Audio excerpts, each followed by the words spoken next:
I'm Marie. The Monday after the dinner party, I got a call from my boss, Mr.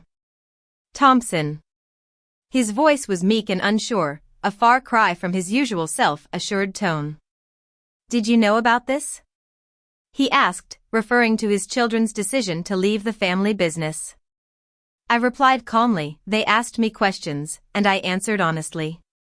He demanded to know what I'd told them, and I simply said that they had choices and their lives belonged to them. Infuriated, he accused me of overstepping, but I stood my ground. They asked, and I answered, I said firmly before he hung up. This call was the aftermath of a chain of events that made me question everything I believed about hard work and fairness. It all started with a company meeting on a cold Thursday in November. Mr. Thompson had just announced record profits of $3,200,000, and everyone in the room cheered. Then came the bonus announcement. His son, Jake, was given $180,000, and his daughter, Lily, received $160,000. The rest of us were met with a speech about teamwork and his pride in our hard work. I couldn't hold back. I raised my hand and asked the simple question that had been on my mind. So, when do the rest of us get our bonuses? In that moment, the room went dead silent.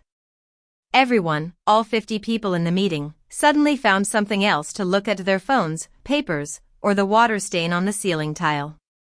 Mr. Thompson dismissed the meeting without even looking at me, gathering his papers and walking out. As I sat alone in the empty room, I couldn't help but think about all the sacrifices I'd made.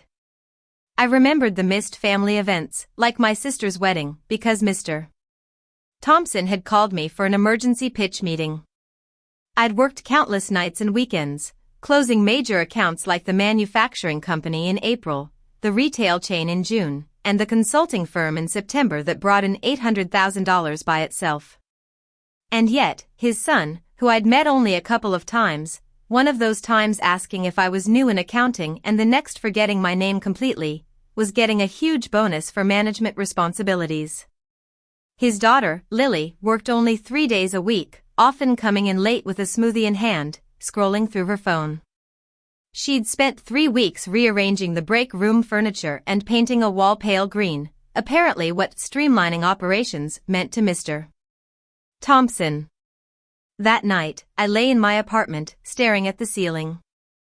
I couldn't sleep, replaying every word from the meeting in my head. The way Mr. Thompson had said bonuses were discretionary, and how he'd so casually rewarded his children for what seemed like very little effort. I got up at 4 a.m. and opened my laptop. I pulled up all my records, every client I'd brought in over the 4 years I'd been at the company.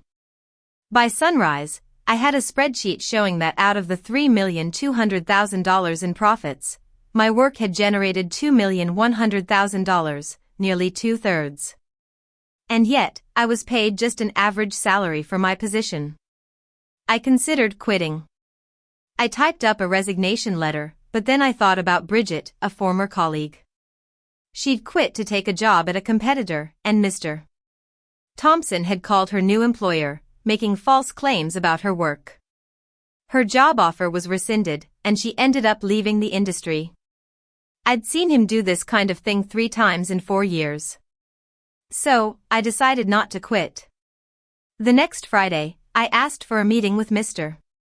Thompson to discuss my compensation. He was typing away when I walked in and didn't even look up. I tried to talk about the unfairness, but he simply said I was well compensated for my role and that if I was unhappy, I could explore other options. I stood there for a few seconds, waiting for him to meet my eyes, but he didn't. I left his office and locked myself in the bathroom stall. I pressed my palms against my eyes until I saw stars, refusing to cry at work. After that, I decided to change my approach. I stopped going above and beyond. I clocked in and out exactly as my job description required, no more late nights or weekends. I also started to pay closer attention to Mr. Thompson and his children. I noticed how he'd talk about Jake and Lily at client dinners. One night, at a dinner for a potential account worth about $400,000, he spent 20 minutes boasting about Jake's business degree and Lily's so-called instincts, claiming they were the future of the company. When a client asked Lily a question about our services, she looked at me, and I answered. She just nodded as if she'd been about to say the same thing. I also noticed how Mr. Thompson would take credit for my ideas. A pitch I'd spent weeks developing for a tech startup became, in his version, something he'd come up with over breakfast. I'd analyzed their operations for 2 weeks and presented a plan to cut their costs by 30%, but he'd just glance at my presentation for a few minutes before the meeting and then take all the credit. But I also started to notice that there were cracks in the perfect image Mr. Thompson had created for his children. Lily would sometimes look uncomfortable when her father praised her, as if she wasn't sure if she deserved it. Jake would go quiet when clients asked him detailed questions, often deferring to his father or me. Once, after a meeting, I heard him on the phone saying, "Sometimes I feel like I'm just here, not actually doing anything real." 3 months after the bonus meeting, Lily found me in the break room. She seemed nervous, holding her phone like she'd been working up the courage to talk to me. She asked how I knew what to say in client work. We went to a nearby cafe for lunch. Over soup and a barely touched salad, she asked me about pitches, client relationships, and building trust. I answered her honestly, sharing my early failures and lost deals. She then asked if I ever felt like people didn't take me seriously. I told her I did every day, but that I kept going anyway. She went silent for a long time, then admitted that she sometimes wondered if she'd ever accomplished anything on her own. We started meeting once a week. She'd text me to ask if I had time for coffee. We'd talk about work projects and her ideas. Some were good, and I told her why. Some needed work, and I was honest about that, too. I never said anything negative about her father, but I showed her what real work was like. 6 weeks later, Jake called me.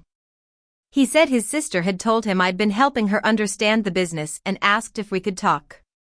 We met at a coffee shop near his apartment. He was more reserved than Lily, clearly struggling.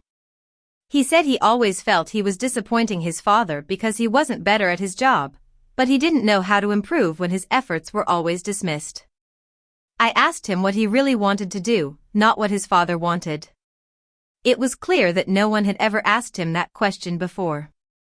I started meeting with both of them separately, always in off-site locations like coffee shops, a park, or a bookstore. I helped them think critically, introduced them to real mentors, and never bad-mouthed their father. Lily started asking her father detailed questions about deals, and he'd get irritated when she pressed. Jake began working longer hours, trying to prove himself, but his father still took credit for his ideas, just like he had mine. As the months passed, I could see the changes in them. Winter turned to spring, and I kept doing my job with a newfound boundary. When clients called after hours, I let it go to voicemail. When Mr. Thompson asked me to work on weekends, I said I had plans. Other colleagues started following my lead. Felicity, who'd been at the company for 6 years, started leaving at 5:30 instead of 7 o'clock. Jean stopped answering emails on Sundays. Mr. Thompson wasn't happy and would make comments in meetings, but I just looked at him calmly.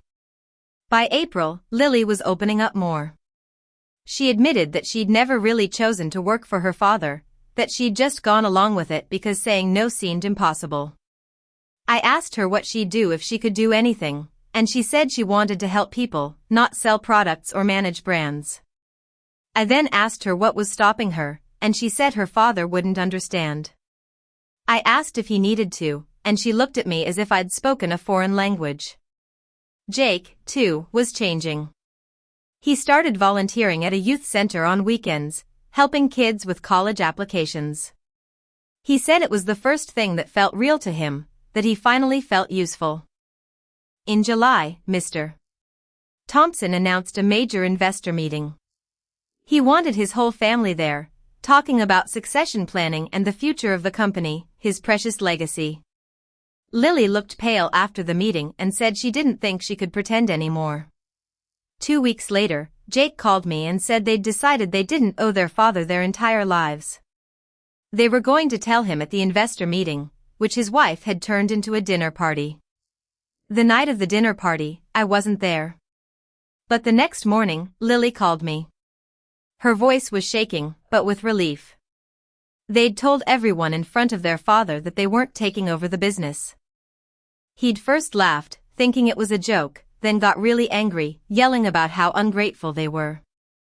Jake had calmly told his father that he'd built the business for himself, just wanting them to be proof of his success.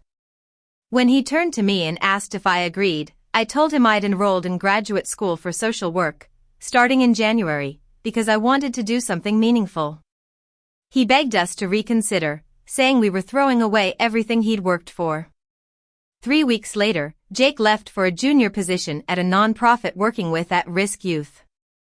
He called me before he left to thank me for showing him what real work was and that he could choose a different path. Lily started grad school in January and texted me photos of her first day, looking happier and lighter than I'd ever seen her. Now, the business is struggling. Clients call asking for me specifically, and I handle their requests during business hours, doing only what's required. Mr. Thompson can't fire me because he'd lose the clients who trust me, but he also can't make me care as I once did. Every day, he has to face the fact that he lost what he wanted most, his legacy. His children chose meaning over money, authenticity over inheritance, and in the process, they found themselves, all thanks to a little illumination on my part.